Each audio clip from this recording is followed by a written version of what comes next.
Hello दोस्तों, मेरा नाम संजू अवस्थी और आपका एक बार फिर से स्वागत करता हूं आपके अपने यूट्यूब चैनल जिसका नाम है नवर ग्रुप एकेडमी। और हमारे चैनल का टैग क्या है भैया? हारना नहीं हराना है। जी, जैसा कि आपने पिछले वीडियो में देखा था कि हमने हिंदी के विकास के बारे में बात किया था और जो युग बच गए थे उसके बारे में आज बात करेंगे। आप देख सकते हैं शुक्लोत्तर युग, ये युग बच गया था। मैंने आपको 4 युग बताए थे, उसमें से 5वां युग है। ठीक है, इसके बारे में देख लेते हैं और प्रमुख रचनाएं, और ये मोस्ट इंपॉर्टेंट युग है। इस बात पे थोड़ा सा गौर करना पड़ेगा आपको कि ये मोस्ट इंपॉर्टेंट युग है, इससे काफी ज्यादा क्वेश्चंस आते हैं। ठीक है, बात करते हैं। इस युग का नाम क्या है? शुक्लोत्तर युग नाम है। क्या नाम है भैया? सबको दिख रहा है? शुक्लोत्तर युग नाम है। सन 1938 से अब तक है ये, यानी हम लोग इसी युग के अंतर्गत आते हैं। ठीक है, शुक्लोत्तर युग में यानी नए प्रकार के कवि जो हैं वो इसी युग के अंतर्गत आते हैं। ठीक है, जैसे आप देख सकते हैं, आप हरिवंश राय बच्चन, जैसे कि आप जानते हैं एक बहुत बड़े अभिनेता जिनका नाम है अमिताभ बच्चन, उनके पिताश्री जो हैं वो हरिवंश राय बच्चन काफी फेमस लेखक रहे। वो इसी युग के अंतर्गत उनकी जो है प्रसिद्धि रही। तो शुक्लोत्तर युग यानी कि आजकल का जो युग होता है, इसमें लिखा भी है कि सन 1938 से अब तक। ठीक, तो इसके कुछ प्रमुख रचनाकार, निबंधकार, उपन्यासकार इत्यादि मैं आपके लिए लेकर आया हूं जिनसे क्वेश्चंस बनते हैं। तो देख लेते हैं। प्रमुख निबंधकार, ठीक है, प्रमुख निबंधकार कौन है भैया? शुक्लोत्तर युग के डॉक्टर हजारी प्रसाद द्विवेदी। डॉक्टर हजारी प्रसाद द्विवेदी किस युग के लेखक हैं भैया? शुक्लोत्तर युग के लेखक हैं, प्रमुख निबंधकार हैं। ठीक है, और कौन है? वासुदेव शरण अग्रवाल। ये सब पढ़ा हुआ है, सब पढ़ा हुआ है, ऐसा कुछ नहीं है जो नया आपके लिए, बस थोड़ा सा इसमें गौर करने वाली चीजें हैं। तो प्रमुख निबंधकार कौन है भैया? डॉक्टर हजारी प्रसाद द्विवेदी हैं। और कौन है? वासुदेव शरण अग्रवाल हैं। जी, अगला क्या है? प्रमुख नाटककार। अब ऐसे पूछ सकता है कि प्रमुख नाटककार बताइए शुक्लोत्तर युग के, और 2 से ज्यादा मेरे ख्याल से तो नहीं आती है, लेकिन आप चाहें तो पढ़ सकते हैं, इससे कोई दिक्कत वाली बात नहीं है।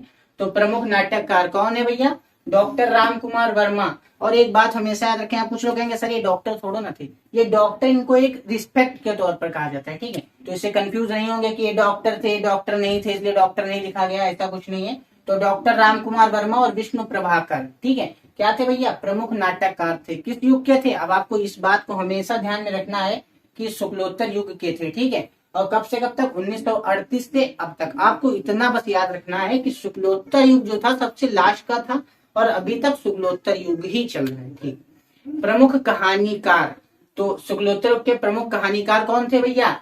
यशपाल और अज्ञेय। अब अज्ञेय देखिए कितना, मतलब ये काफी हिट रहते हैं। अज्ञेय कक्षा 9 में पढ़ा, 10 में पढ़ा, 11 में पढ़ा, 12 में भी आप लोग पढ़ रहे हैं। तो ये सब कुछ ऐसी चीजें हैं जो मल्टीपल में इसीलिए पूछी जाती हैं, और ये किसी भी क्लास की हो सकती हैं क्योंकि सब में सेम ही होता है। तो प्रमुख कहानीकार कौन थे भैया? यशपाल और अज्ञेय। अब अगली बात कर लेते हैं, प्रमुख उपन्यासकार। प्रमुख उपन्यासकार शुक्लोत्तर युग के कौन थे भैया? धर्मवीर भारती और अमृतलाल नागर। धर्मवीर भारती और अमृतलाल नागर। ठीक, अगली बात करेंगे प्रमुख एकांकीकार शुक्लोत्तर युग के। ठीक, कौन थे भैया? राम कुमार वर्मा और सेठ गोविंद दास। ये कुछ चीजें ऐसी होती हैं कि आप, कुछ लोग कहेंगे सर ये 2 ही 2 बता रहे हैं, ऐसा कुछ नहीं, 2 ही 2 पढ़ो, कल्याण मस्त हो जाएगा।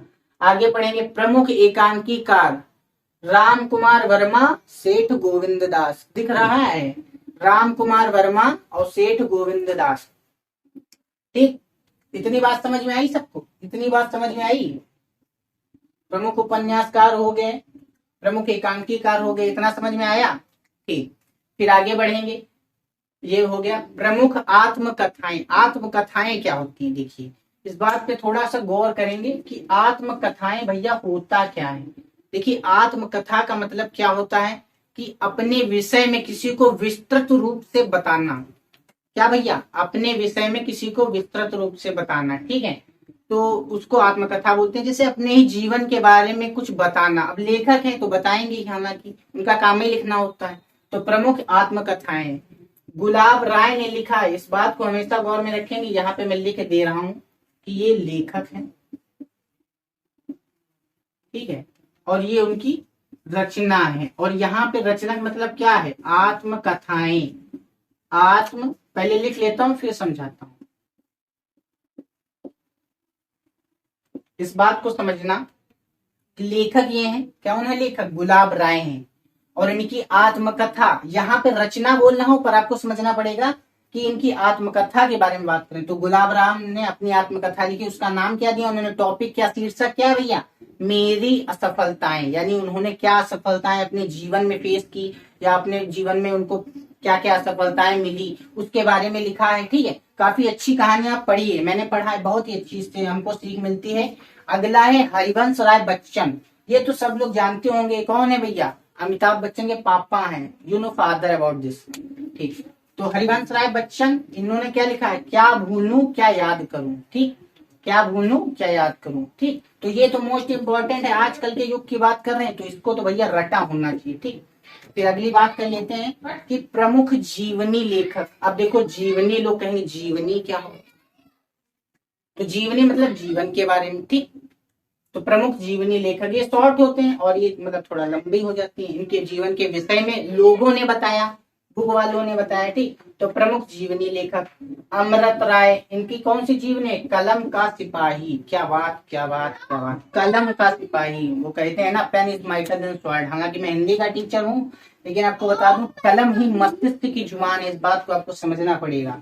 तो भैया बात कर लेते हैं अमृत राय, कलम का सिपाही। और अगले कौन से प्रमुख जीवनी लेखक हैं, विष्णु प्रभाकर। जैसा कि मैंने आपको बताया भी कि लेखक हैं और ये उनकी रचनाएं हैं। ठीक, बात समझ में आ रही, तो विष्णु प्रभाकर और आवारा मसीहा इनकी रचना हो गई, इनकी जीवनी हो गई। ठीक, अब भैया सबसे last and the most important thing, सबसे लास्ट और सबसे जरूरी बात, प्रमुख संस्मरण। देखिए संस्मरण हालांकि लोगों को नहीं पता होगा, तो संस्मरण क्या होता है, संस्मरण होता है छोटी शॉर्ट राइटिंग एस्से टाइप का। तो संस्मरण के बारे में बात कर लेते, प्रमुख संस्मरण कौन सा, शुक्लोत्तर युग, दिमाग में बैठा लेना बिल्कुल। प्रमुख संस्मरण लेखक महादेवी वर्मा और पद्म सिंह शर्मा। कहेंगे प्रमुख संस्मरण लेखक, प्रमुख संस्मरण लेखक। ठीक, कौन है, महादेवी वर्मा और पद्म सिंह शर्मा। ठीक, फिर प्रमुख रेखा चित्रकार महादेवी वर्मा, ये यहाँ थोड़ा मिटल गया, महादेवी वर्मा और देवेंद्र सत्यार्थी। ठीक, इतनी बात समझ में आई। ठीक, अब इसको रफ करेंगे, उसके बाद अगले वीडियो में मुलाकात होगी। तब तक के लिए और हारना नहीं हराना है, और हमारे चैनल को लाइक शेयर और सब्सक्राइब जरूर करें।